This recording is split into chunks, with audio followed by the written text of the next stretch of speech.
सुप्रभात। मैं हूं जगेंद्र राणा। वाणी ऐसी बोलिए, ये हमारी आज की आध्यात्मिक चर्चा का विषय है। वाणी ऐसी बोलिए। मनुष्य को प्राणी जगत का सिरमौर कहा जाता है, क्योंकि उसको प्रकृति से ऐसे विशेष उपहार मिले हैं जिनसे अन्य प्राणी प्राय वंचित हैं। ऐसे अनुपम उपहारों में से एक है वाणी का उपहार। शायद ही कोई अन्य प्राणी ऐसा हो जिसमें वाणी यानी वाक शक्ति इतनी विकसित हो जितनी कि मनुष्य में। प्रकृति का यह भी नियम है कि जो चीज़ जितनी लाभकारी हो सकती है वो उतनी हानिकारक भी सिद्ध हो सकती है। अपनी वाणी का सदुपयोग कर मनुष्य कहीं से कहीं पहुंच सकता है, परंतु उसके विपरीत इसका दुरुपयोग करके वो दयनीय दुर्गति को भी प्राप्त होता है। तो वाणी के सदुपयोग है तो संत शिरोमणि तुलसीदास जी ने कहा है कि तुलसी मीठे वचन से सुख उपजत चहु ओर। वशीकरण यह मंत्र है, तजदे वचन कठोर। और कबीर जी क्या कहते हैं कि वाणी ऐसी बोलिए मन का आपा को, औरन को शीतल करे आपो शीतल हो। तो वाणी का सदुपयोग कर दुनिया को अपना बनाया जा सकता है। इसके लिए उदाहरण देने की आवश्यकता नहीं है। मनुष्य के अधिकतर दुख परेशानियां केवल उसकी वाणी के दुरुपयोग के कारण है। यहाँ बस एक उदाहरण देना पर्याप्त होगा कि पांडव पत्नी द्रौपदी ने दुर्योधन से कटु वचन बोले थे कि अंधे की औलाद अंधी है, जिसकी परिणति महाभारत जैसे युद्ध में हुई।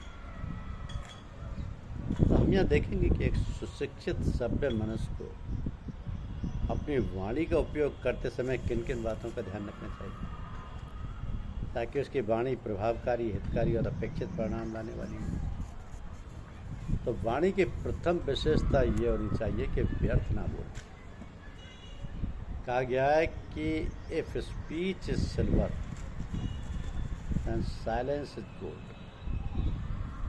एक चुप 100 को हराता है।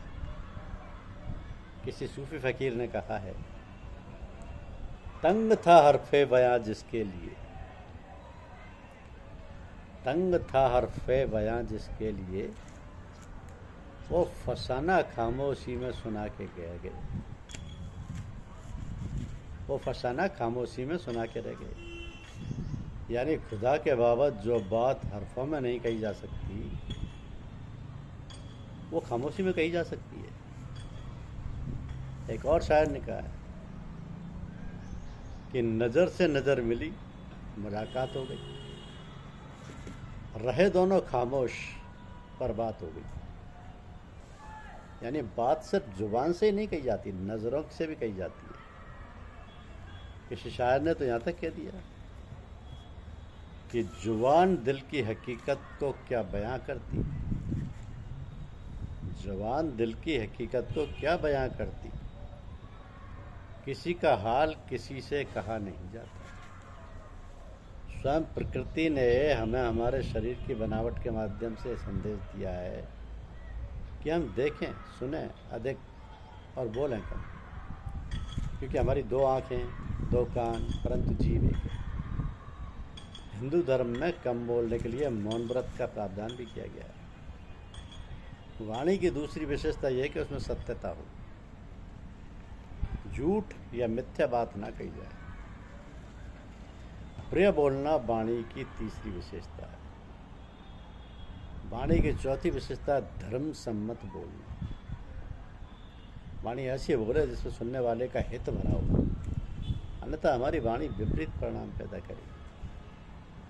बात अवसर के अनुरूप प्रासंगिक हो जाए। इस बात को किसी कवि ने इस प्रकार कहा है कि नीकी पे फीकी लगी बिन अवसर की बात, जैसे वीरन के युद्ध में रस सिंगार ना सुहाग, और फीकी पे नीकी लगे कहिए समय विचार, सबके मन हर्षित करे, ज्यों विवाह में गा। तो हमारे शब्दों को हमारे कृत्यों से मेल खाना चाहिए, अन्यथा हमारी वाणी का कोई प्रभाव नहीं होगा, क्योंकि हमारे कृत्य हमारे शब्दों से ऊंचा बोलते हैं। वाणी का प्रयोग करते समय ख्याल रखना चाहिए कि जिससे हम बात कहते हैं वो कोई मशीन नहीं है, रोबो नहीं है, वो एक मनुष्य है। और प्रत्येक मनुष्य आदर, प्रेम व स्नेह का भूखा है। अतः बड़ों के साथ आदर, बराबर वालों के साथ प्रेम और छोटों के साथ स्नेहपूर्वक की बात करनी चाहिए। हमें धीरे बोलना चाहिए, चिल्ला चिल्ला कर नहीं। चिल्लाकर बोलने में शक्ति भी अधिक व्यय होती है और हमारा बेहूदापन अलग से प्रकट होता है। तो दो शब्दों, वाक्यों इत्यादि के बीच समय का उचित अंतराल वाणी को प्रभावकारी बनाने के लिए आवश्यक है। शब्दों का उच्चारण स्पष्ट और शुद्ध होना चाहिए। जैसे बहुत से व्यक्ति आशा को आशा, वकील को वकील, व्याप्त को व्याप्त बोला करते हैं। तो अस्पष्ट अशुद्ध आचरण नितांत वांछनीय है। हमें अपनी बात को मुहावरों और लोकोक्तियों, कहावतों व चुटकुलों इत्यादि की मदद से भरसक, रोचक और ग्राह्य बनाने का प्रयत्न करना चाहिए। वाणी का उपयोग करना तभी सार्थक होता है जबकि सुनने वाला सुनने को तैयार हो। अतः बोलने के पूर्व श्रोता का ध्यान अपनी ओर सुनिश्चित करना ना भूलें। बातचीत के दौरान महत्ता दूसरे को देनी चाहिए, स्वयं को नहीं। छपने योग संसदीय शब्द ही बोलें। अश्लील, गाली गलौज, तू तड़ाक की भाषा का प्रयोग कदापि नहीं करना चाहिए। दूसरों को चुभने वाले शब्द ना बोलें, ना ही ताना मारें, ना ही शाप दें। हमारे शब्दों के कारण किसी को नीचा ना देखना पड़े। कोई बात क्रूरतापूर्वक नहीं कहनी चाहिए। यदि किसी को दंड भी देना पड़े तो भी उसके साथ सांत्वनापूर्ण वचन ही बोलें। किन्हीं दो व्यक्तियों के बीच अनायास, अनावश्यक नहीं बोलना चाहिए। हमारे शब्दों से किसी को हंसी मजाक में भी ठेस ना लगने पाए। हंसी मजाक ऐसी होनी चाहिए जिससे सुनने वाला भी गुदगुदाहट महसूस करे। नकारात्मक, हतोत्साहित करने वाले शब्दों के स्थान पर सकारात्मक, उत्साहित करने वाले शब्दों का ही प्रयोग करें। पर निंदा से बचें। हाँ, जितना हो सके दूसरों के गुणों का बखान करें, क्योंकि दूसरों का हम जो भी गुण बखान करते हैं वो अनायास हम ग्रहण भी कर लिया करते हैं। तो किसी के दुख के समय सहानुभूति पूर्ण भाषा ही बोलें। और अंत में हमारे हस्तलिखित बयान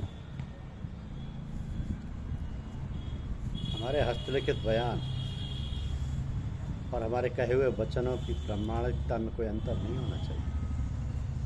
अर्थात हमारी वाणी हमारे लिखित बयान जैसी ही प्रमाणिक हो। हम चाहे जितनी विद्वता प्राप्त कर लें, दूसरों की कितनी भी सेवा, जब तब दान पुण्य क्यों न करें,